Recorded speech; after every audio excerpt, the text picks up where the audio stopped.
Salut tout le monde, bienvenue dans cette vidéo qui fait suite à la vidéo précédente où je vous ai montré un petit peu ce qui se passe en ce moment dans la serre.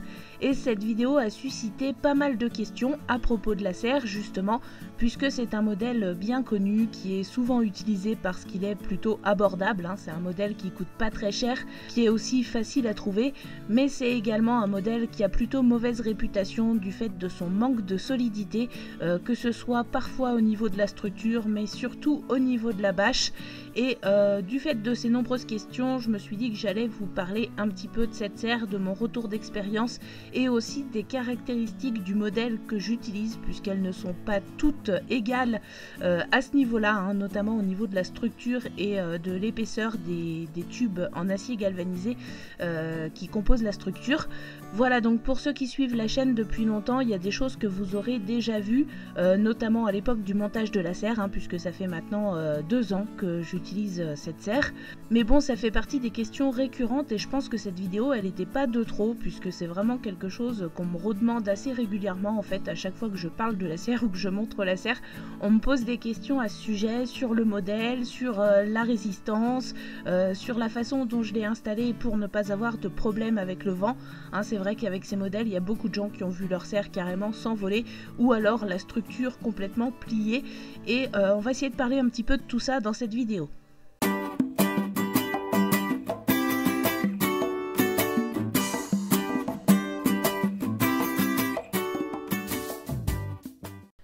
Alors tout d'abord, quand je l'ai eue, cette serre, elle avait ce type de bâche, donc c'est une bâche en polyéthylène de 140 grammes par mètre carré, renforcée de nylon vert. Donc c'est les fameuses bâches tissées vertes qu'on trouve classiquement sur ce type de modèle de serre. Et je vais commencer par là, c'est-à-dire par vous dire quelque chose que beaucoup d'entre vous savent déjà, ces bâches, c'est de la merde.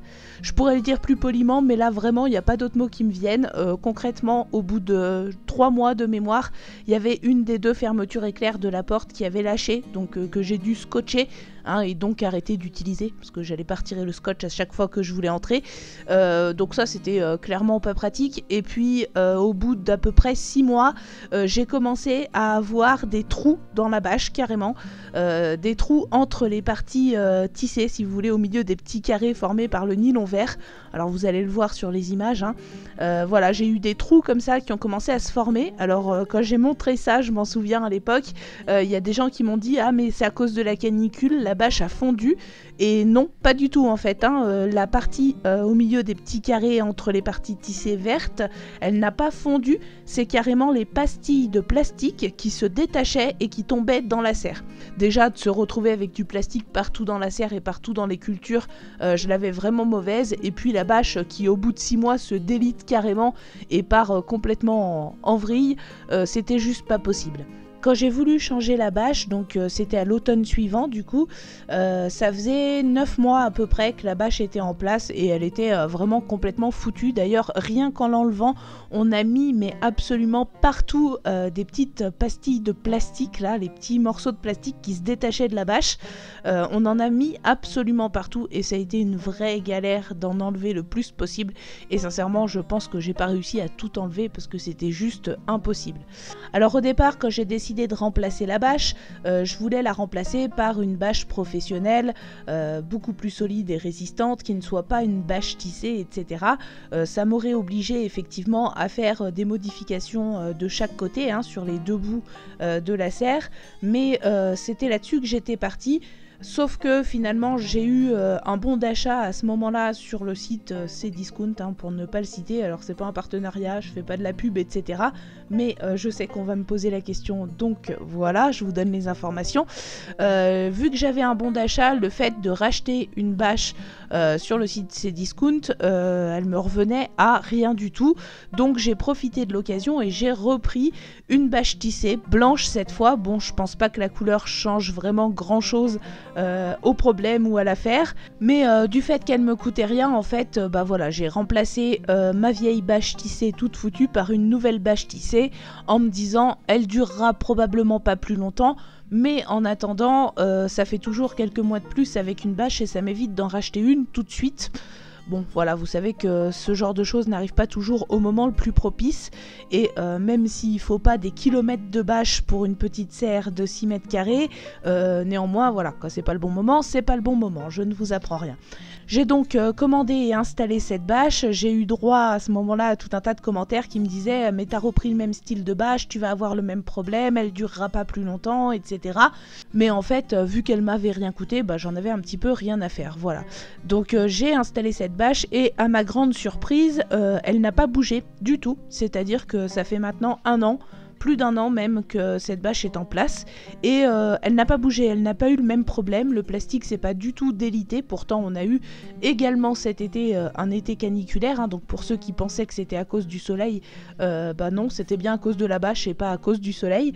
Je n'ai pas eu non plus de problème de fermeture cassée, de bâche qui se détériore à des endroits, qui se délite ou quoi que ce soit. Bref, la bâche blanche, elle est impeccable, elle est comme au premier jour, si ce n'est que voilà, elle est peut-être pas aussi propre qu'au premier jour, mais en tout cas elle ne s'est pas du tout détériorée dans le temps.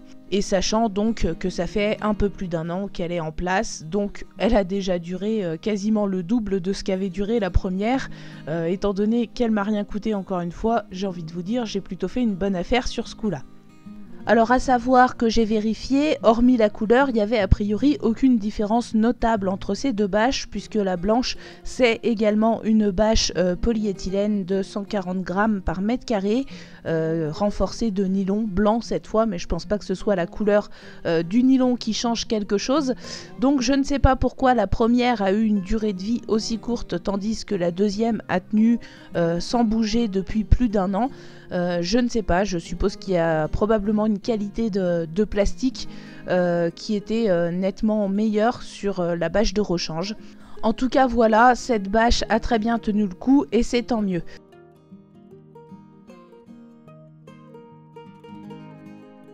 Alors on fait un petit retour en arrière, on revient à l'époque où on a monté la serre pour la première fois en janvier 2019. Ça fait donc maintenant 2 ans que cette serre est en place et elle n'a jamais bougé. On a eu des gros épisodes de vent, des tempêtes, etc. comme vous tous j'imagine depuis 2 ans. Hein, surtout quand ces dernières années on a quand même des épisodes de vent assez costauds et bien plus importants que ce qu'on pouvait connaître il y a plusieurs années. Donc je peux vous dire que selon moi cette façon de faire elle est vraiment efficace puisque la serre n'a jamais bougé. Alors je précise quand même qu'on avait pris la précaution de l'installer au pied d'un mur, hein. Je pense que ça se voit un peu sur les images précédentes, ce qui fait qu'elle est relativement abritée des vents dominants, d'une part d'un côté par la maison hein, qui est pas très éloignée, qui est à une dizaine de mètres, et le mur au pied duquel elle est installée, mais néanmoins je peux vous dire qu'elle a été sacrément secouée par des gros épisodes de vent et pour autant elle n'a pas bougé, ce qui me fait dire que cette façon de faire fonctionne quand même vraiment pas mal. Voilà. Alors avant de vous montrer comment on l'a arrimée au sol, je vais quand même vous dire un petit mot à propos de la structure elle-même. C'est donc une structure en acier galvanisé avec des tubes qui font 24 mm. C'est vraiment important et j'insiste là-dessus parce que je sais que toutes les serres de ce style-là ne se valent pas et les structures sont très souvent plus légères que ça. C'est-à-dire que vous trouvez assez facilement du tube de 14 mm ou 19 mm, mais 24 ou 25 mm, c'est plus rare. Et ça vaut vraiment le coup de mettre quelques euros de plus, parce que souvent, y a quelques euros de plus, hein, pour avoir quelque chose qui va tenir la route, parce que là, nous, depuis qu'on l'a montée, on ne l'a plus jamais touché la structure, et elle n'a jamais bougé. Même quand on a retiré la bâche, remis la nouvelle bâche, etc., on l'a forcément un petit peu secoué, ça n'a pas bougé, j'ai jamais eu des écrous qui faisaient mine de se dévisser, j'ai jamais eu la structure qui faisait mine de se soulever avec le vent, donc voilà, je pense vraiment que c'est efficace. Autre précision utile que j'avais donnée dans la première vidéo sur le montage de la serre et que je vais répéter ici, c'est qu'il faut être 2 pour monter la structure. Hein. Sur la notice de ces serres, ils vous disent que la serre peut être montée en 20 minutes par une personne. En 20 minutes, oui, mais pas par une personne. Il en faut au moins un qui tient et un qui visse, parce que sinon c'est une vraie galère. tout seul c'est vraiment compliqué, je le sais puisque je suis pas très patiente et donc dès que j'ai reçu la serre j'ai voulu commencer à la monter toute seule et au final j'ai dû abandonner et attendre Chris pour me filer un coup de main parce que je n'arrivais pas à la fois à tenir les tubes juste emboîtés, ils se déboîtent en fait dès qu'on les bouge tant que c'est pas vissé, et à visser en même temps en fait, voilà. Donc ça c'est quand même vraiment important, prévoyez d'être deux, ça va très vite quand on est deux, c'est beaucoup plus long et beaucoup plus complexe quand on essaye de le faire tout seul. Alors la première chose qu'on a fait pour sécuriser la structure de la serre et l'attacher au sol, l'arrimer en quelque sorte, c'est de placer au niveau de la base de la serre, sur les barres qui sont posées au sol, des fers à béton de 1 mètre courbés en forme de U. C'est une astuce qui m'avait été donnée par une abonnée et ça fonctionne vraiment très bien. Ces fers à béton courbés en forme de U, on les a placés à cheval sur les barres donc de la base de la structure de la serre qui sont posées au sol, et on les a enfoncés, donc il y a 50 cm de fer à béton enfoncé dans le sol. Alors là vous allez voir, ça donne l'impression que ça s'enfonce comme dans du beurre et que du coup ça ne tient pas. Ça c'est parce que j'avais dû terrasser un petit peu avant d'installer la serre pour mettre le sol à peu près droit, donc le sol avait été retourné et était assez meuble, mais assez rapidement après le sol s'est retassé et je peux vous assurer que maintenant les fers à béton ils sont impossibles à sortir, donc là vraiment ça tient très bien. Des fers à béton comme ça on en a mis 6 en tout, 1 sur chaque petit côté et 2 sur chaque grand côté de la serre.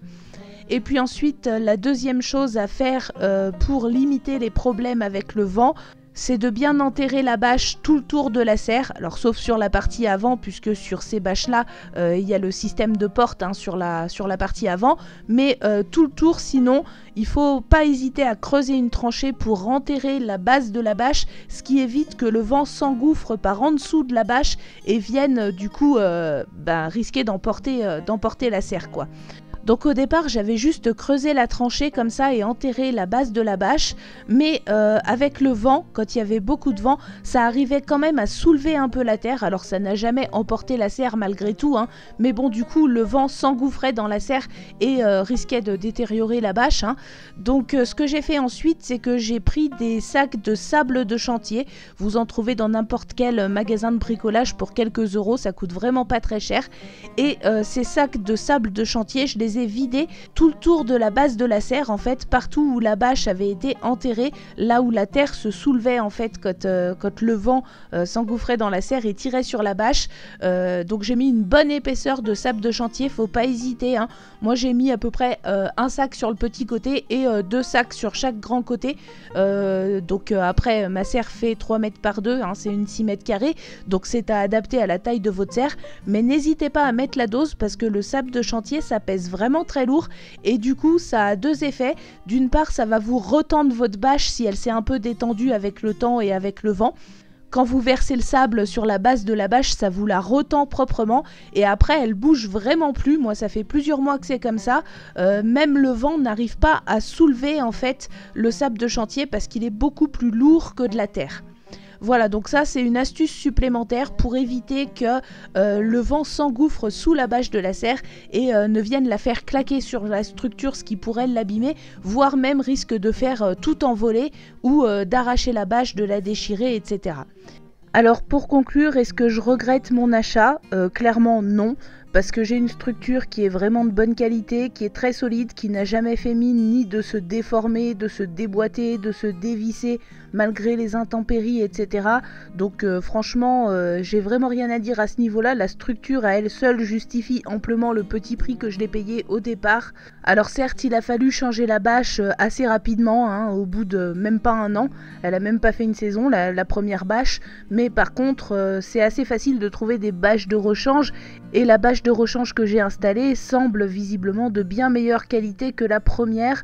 Donc voilà, je regrette vraiment rien. En plus cette serre, je vous l'ai déjà dit, elle m'est vraiment hyper utile, je m'en sers énormément, que ce soit pour les semis précoces au printemps, que ce soit pour prolonger la saison de culture en hiver.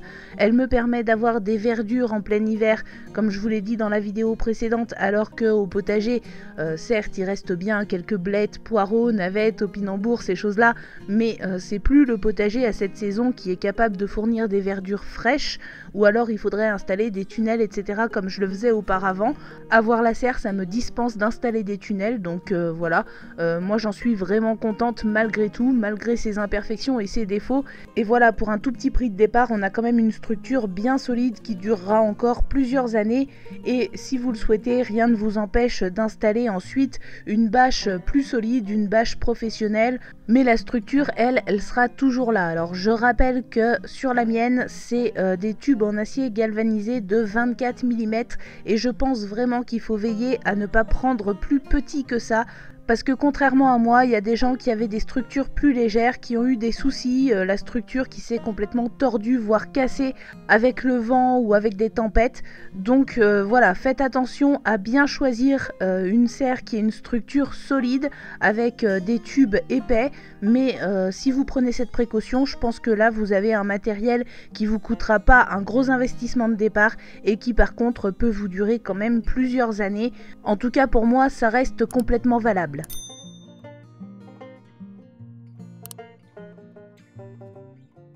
Voilà, donc j'espère que j'ai rien oublié, en tout cas tout ça c'est ce qui fonctionne pour moi. J'espère aussi que cette vidéo vous aura été utile et qu'elle vous aura plu. En tout cas, je vous souhaite un excellent week-end et je vous dis à très bientôt pour une prochaine vidéo.